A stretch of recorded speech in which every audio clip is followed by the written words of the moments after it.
کہا ہے کہ اس درندگی پر قابض اسرائیل کے خلاف فوری اور فیصلہ کن اقدامات کیے جائیں۔ اتوار کو صحافیوں سے گفتگو میں کہا کہ ہم قطر ریاست کے ساتھ مکمل یکجہتی کا اعلان کرتے ہیں جن پر قابض اسرائیل نے کھلے عام مجرمانہ حملہ کیا۔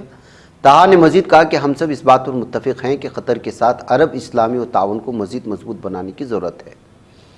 اتوار کو دوحہ میں عرب و اسلامی سربراہی اجلاس سے قبل وزرائے خارجہ کا ایک بند کمرہ اجلاس منعقد ہوا جس میں قطر پر اسرائیلی جارحیت پر غور کیا گیا۔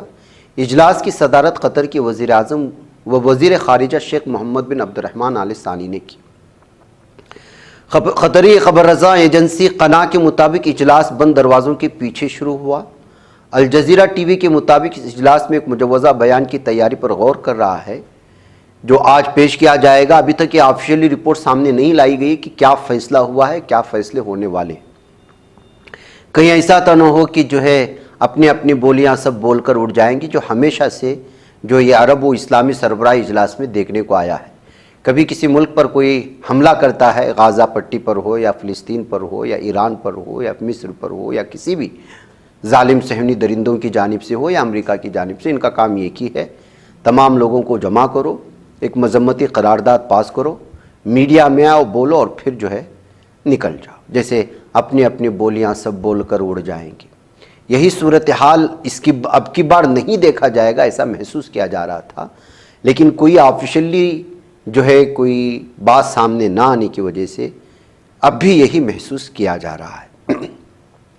ایک طرف تو یہ صورتحال ہے، تو آپ کو بتا دوں کہ اس دوران قطر پر حملے کے بعد میں امریکہ یہ صاف اور واضح کر رہا تھا کہ ہمیں اس بات کا علم نہیں ہے، اور دوسری جانب اس درندے ملک کا وزیر خارجہ مارکو روبیو کل اتوار کو تل ابیب پہنچ گیا۔ دوحہ پر حملہ کیا گیا، امریکہ نے کہا کہ جو ہم اس کے ساتھ نہیں ہیں، ہمیں پتہ نہیں ہے، اور امریکہ کو پتہ نہ ہو کسی ملک پر حملہ کیا جا رہا اور وہ بھی اتنا بڑا حملہ، اور پھر اس کی 3-4 دن بھی بعد ہی وہاں کا وزیر خارجہ تل ابیب پہنچ جائے، تو ان ممالک کی گنڈا گردی، دہشت گردی کی انتہا دیکھیے ناظرین گرامی،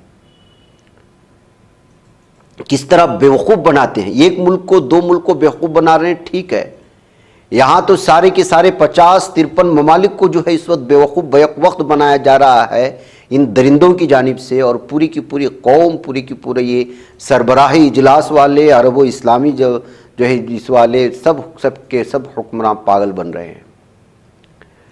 اور یہ مارکو روبیو جو گیا ہوا ہے وہاں پر، آپ کو بتا دوں ابھی تک یہ خبر میں نہیں آئی ہے، وہاں پر ایک تل ابیب سے یا دمشق سے براہ راست بیت المقدس تک پہنچنے کے لیے جو سفراء بیرون ممالک سے آتے ہیں، تہخانہ بنایا گیا ہے۔ راستے سے چلتے ہوئے ان کے لیے سیکورٹی فراہم نہیں ہو سکتی، یا ہو سکتا ہے ان کے اوپر حملے ہو وغیرہ وغیرہ، تو سرنگ کے راستے جو ہے وہ دمشق میں، جہاں پر جو ہے مسجد اقصیٰ کے پاس یہ تلمودی جتنی بھی ان کی روایات ہیں، ان کی عبادات ہیں، اور جو ہے دیوار گریہ ہے، اور بھی بہت ساری چیزیں ہیں، وہاں تک پہنچنے کے لیے دمشق سے وہاں تک ایک سرنگ بنائی گئی ہے۔ اس سرنگ کے افتتاح کے لیے یہ جو ہے درندہ وہاں پہنچا ہوا ہے، وزیر خارجہ مارکو روبیو۔ غازہ پٹی پر پوری کی پورا تہس نہس کرنے کے لیے سارا سیٹ اپ ہو چکا ہے۔ ہر دن 50 سے زائد بڑی سے بڑی بلڈنگیں تباہ کرتا ہے، اس کی ویڈیو سوشل میڈیا پر ریلیز کرتا ہے۔ غازہ پٹی میں اگر آپ دیکھ رہے ہوں وہاں کی صورتحال جس قدر بھیانک بنتی جا رہی ہے، صرف 10 منٹ کا وقفہ دیتا ہے، کوئی اگر اونچی بلڈنگ ہے، عمارت ہے، تو وہاں سے جو بھی آدمی ہیں اپنے سامان کے ساتھ خالی کر لے، اور ٹھیک 10 منٹ کے بعد اس کو کچھ سنگھٹنوں میں پوری کی پوری بلڈنگ تباہ و تاراج کر دیتا ہے۔ بوڑھے اس طرح کے لوگ کیسے نکلیں گے، کیا اپنا سامان سمیٹیں گے؟ ساری کی ساری غازہ پٹی کو تباہی و بربادی کے دہانے پر پہنچا رہا ہے۔ یہ ظالم امریکہ، یہ ظالم درندہ جو اپنی جگہ بیٹھ کر کے کہہ رہا ہے کہ ہم معاہدہ کروائیں گے، مذاکرات کروائیں گے، اس کا وزیر خارجہ وہاں پہنچ کر کے فلسطین مسجد اقصیٰ تک پہنچنے والے جو مختلف راستوں کو سرنگ کے ذریعے سے پہنچانے کی کوشش ہو رہی ہے، اس کا افتتاح کرنے کے لیے پہنچا ہے۔ تو آپ اندازہ لگا سکتے ہیں کہ اس وقت کس طرح مذاق بن چکے ہیں پورے عرب کے عمراء، عرب کے حکمراں۔ ان کو نہ کوئی روک رہا ہے نہ ان پر کچھ بول رہا ہے. ان کی خود کے ملک میں حملہ ہو رہا ہے تو یہ ابھی بھی میٹنگیں کھیل رہے ہیں. اور ایران کیا بول رہا ہے اس کا بھی آپ سن لیں. ایران نے کہا ہے کہ پوری طرح سے عرب ممالک مل کر کے وار روم بنائیں اسرائیل کے خلاف. مسلمان ممالک سے اسرائیل کے خلاف مشترکہ آپریشن روم بنانے کا مطالبہ کیا. ایک بیان میں ایرانی سپریم نیشنل سیکورٹی کونسل کے سیکریٹری علی لاریجانی نے کہا کہ کسی عملی اقدام کے بغیر صرف تقاریر پر مشتمل اجلاسوں سے اسرائیلی حکومت کا کچھ نہیں بگڑے گا. انہوں نے کہا کہ مسلمان ممالک اسرائیل کی جنونی حکومت کے خلاف ایک مشترکہ آپریشن روم بنائیں. یہ فیصلہ صہیونی حکومت کے سرپرستوں کو پریشان کرنے کے لیے کافی ہوگا. علی لاریجانی نے کہا کہ مسلمان ممالک نے فلسطین کے مظلوموں کے لیے کچھ نہیں کیا تو کم از کم خود کو تباہی سے بچانے کے لیے کوئی فیصلہ کر لیں. دوسرے عرب و اسلامی ممالک کے وزراء خارجہ اجلاس سے خطاب کرتے ہوئے اسحاق ڈان نے کہا کہ سلامتی کونسل کو غازہ میں بین الاقوامی محافظ فورس کی تعیناتی سمیت عملی اقدامات کرنے چاہیے. سلامتی کونسل کو اسرائیل پر ذمہ داری عائد کرنی چاہیے. وزیر خارجہ نے کہا کہ حملہ خود مختاری و علاقائی سالمیت کے اصولوں کی کھلی خلاف ورزی ہے. اسرائیل کا جنگ بندی کوششوں میں مصروف خود مختار ملک پر حملہ بلا جواز و قابل مذمت ہے. تو یہ صورت حال ہے ناظرین گرامی. 50-53 ممالک سے زائد کا اجتماع جو ہوتا ہے، آتے ہیں، کھاتے ہیں، پیتے ہیں، کچھ تقریر عربی میں ہوتی ہے، ویڈیوگرافی ہوتی ہے، لوگوں کے سامنے آتے ہیں اور پوری دنیا کو خود بھی وہ بیوقوف بنتے ہیں، اپنے عوام کو بھی بیوقوف بنا کر کے چلے جاتے ہیں. اس سے بہتر تو حماس اور وہ غازہ پٹی کے مسلمان ہیں جو صبح سے شام تک اپنی نظروں کے سامنے، اپنی آنکھوں کے سامنے اپنوں کو، بھائیوں کو، بہنوں کو، معصوم بچوں کو جو ہے وہ شہید ہوتے ہوئے دیکھ رہے ہیں. کوئی تڑپتا ہوا مر رہا ہے، کوئی بھوک سے شہید ہو رہا ہے، کوئی پیاس سے شہید ہو رہا ہے، کوئی ہاسپٹلز میں جو ہے تڑپتے جو ہے جس کا علاج نہ ہونے کی وجہ سے شہید ہو رہا ہے. ان کے پاس فرار ہونے کے لیے راستے ہیں لیکن وہ کہتے ہیں کہ نہیں، ہم اپنی زمین کو چھوڑ کر کے نہیں جائیں گے. اور ضمیر کس کا جگہ ہوا ہے؟ سارے یورپین ممالک میں بڑے بڑے پیمانے پر مختلف علاقوں میں اس وقت جو ہے بے انتہا لوگ جو ہے وہ راستوں پر اتر آ رہے ہیں. 1-2 کی تعداد میں نہیں، لاکھوں کی تعداد میں راستوں کو بلاک کر رہے یورپین ممالک کے. سویا ہوا ہے تو صرف اور صرف مسلمان سویا ہوا ہے. وہ کسی بھی ملک میں غازہ پٹی کے مسلمان ان کے لیے اور ظالم صہیونی درندوں کے خلاف احتجاج کرتا ہوا نظر نہیں آ رہا ہے. اور اندرونی سطح کی ہماری حالت کیا ہے؟ آج خبر آئی پیر کے دن کہ غازہ میں مزاحمت کاروں نے 3 قابض اسرائیل کے مخبروں کو، جاسوسوں کو، منافقوں کو سزائے موت دے دی. کیسے لوگ ہیں یہ؟ کس طرح کی جہنم میں جلے گی کچھ پتہ نہیں چلتا. جن کی مخبری کی وجہ سے صبح سے شام تک معصوم غازہ بچے کے مسلمان شہید کر دیے جاتے ہیں. المجد الامنی ایک سیکیورٹی ویب سائٹ ہے، اس نے اطلاع دی ہے کہ فلسطینی مزاحمتی سیکورٹی اداروں نے غازہ شہر میں 3 ایسے افراد کو سزائے موت سنا دی، سزائے موت دے دی، لٹکا دیا ان لوگوں کو جو قابض اسرائیل کی خفیہ ایجنسیوں کے لیے جاسوسی کرتے تھے، موساد کے ایجنٹس تھے. اور اس طرح کی تو پوری کی پوری ساری دنیا میں جس ظالم صہیونی درندوں نے اپنے جاسوسوں کو پھیلا دیا ہے، ان کے لیے غازہ کے پٹی میں جاسوسوں کو ڈھونڈنا کون سی بڑی بات ہے؟ ایمان کمزور ہے تو ہر کوئی کسی کے لیے بھی جاسوسی کر دیتا ہے، منافقت کرتا ہے. زمینی سطح پر القسام بریگیڈ کے مزاحمتی ونگز جو ہے وہ لگاتار ظالم صہیونی درندوں سے لوہا لے رہے ہیں، ان کو نقصان پہنچانے کی کوشش کر رہے ہیں. القسام ہر دن کسی نہ کسی اعتبار سے ایک ویڈیو جاری کرتے ہیں کہ کس طرح میدانی سطح پر ان سے جنگ لڑ رہے ہیں. جبالیہ کیمپ کے مغرب میں قابض اسرائیل کی 2 ٹینکوں کو مزید بارودی دھماکوں سے اڑا دیا ہے، جس میں موجود جو ہے صہیونی درندے ہلاک ہو چکے ہیں اور جو ہے وہ جہنم واصل ہو چکے ہیں. القسام بریگیڈز نے اپنے ٹیلی گرام چینل پر جاری بیان میں کہا کہ جانباز مجاہدین نے جبالیہ کیمپ کے مغرب میں الصفتاوی چوراہے پر قابض دشمن کی 2 میر کافا ٹینکوں کو نہایت طاقتور زمینی بارودی دھماکوں سے نشانہ بنا کر نقصان پہنچایا. اس کے علاوہ قابض اسرائیلی فوج کا طاقتور مرکاوا ٹینک بھی تباہ کرنے کا مجاہدین نے دعویٰ کیا ہے۔ مسلط کردہ سخت ناکہ بندی، مسلسل فضائی و زمینی بمباری کے باوجود فلسطینی مزاحمتی تنظیمیں دشمن کے خلاف بہادری سے ڈٹ کر لڑ رہی ہیں، ان کو نقصان پہنچا رہی ہے۔ اسلامی جہاد کے عسکری ونگ سرایا القدس نے بھی اعلان کیا ہے۔ سرایا القدس اور بھی مختلف جو تنظیمیں الگ الگ اعتبار سے الگ الگ علاقوں میں غازہ میں اس وقت جو پھیلی ہوئی ہیں، وہ پوری طرح سے جو ان ظالم درندوں کو نقصان پہنچانے کی کوشش کر رہی ہے، اور اس میں تھوڑی سی ان کو کامیابی مل رہی ہے، یہ کہا جا سکتا ہے۔ آسٹریا سے خبر آ رہی ہے ناظرین گرامی، یورپی ملک ہے، یہاں کی حکومت 14 سال سے کم عمر کی طالبات کے اسکولوں میں ہیڈ اسکارف پہننے پر پابندی لگانے کے لیے غور کر رہی ہے۔ اس سلسلے میں ویانا میں مخلوط حکومت نے ملکی پارلیمان میں ایک مسودہ قانون بھی پیش کر دیا ہے۔ ایلپس کی پہاڑی سلسلے کی جمہوریہ آسٹریا میں ویانا سے موصولہ رپورٹ کے مطابق حکومت ایک ایسا قانون منظور کرانا چاہتی ہے جس کے تحت ملکی اسکولوں میں زیر تعلیم 14 سال سے کم عمر کی طالبات کی طرف سے اسکولوں میں ہیڈ اسکارف پہننا ممنوع ہوگا۔ ویانا میں اس وقت قدامت پسندوں کی پیپلز پارٹی، بائیں بازو کی طرف جھکاؤ رکھنے والے سوشل ڈیموکریٹس اور نئے ترقی پسندوں کی جماعت پر مشتمل ایک مخلوط حکومت اقتدار میں ہے، اور جب سے اس طرح کے فیصلے آئے ہیں ایک بار پھر آسٹریا سرخیوں میں آیا ہے۔ ناظرین مجھے اجازت دیں، السلام علیکم ورحمۃ اللہ وبرکاتہ۔ یہ بچ پاتا ہے کوئی صحافی کی نگاہوں سے، ملاتا ہے یہ لوگوں کو محبت کی پناہوں سے، کرم اور درد مندی کا ہے ایک سنسار سیدھی بات، عزیمت جرأت و ہمت کا ہے اظہار سیدھی بات، عزیمت جرأت و ہمت کا ہے اظہار سیدھی بات۔ یہ چینل حق نگر بن کر کچل دیتا ہے فتنوں کو،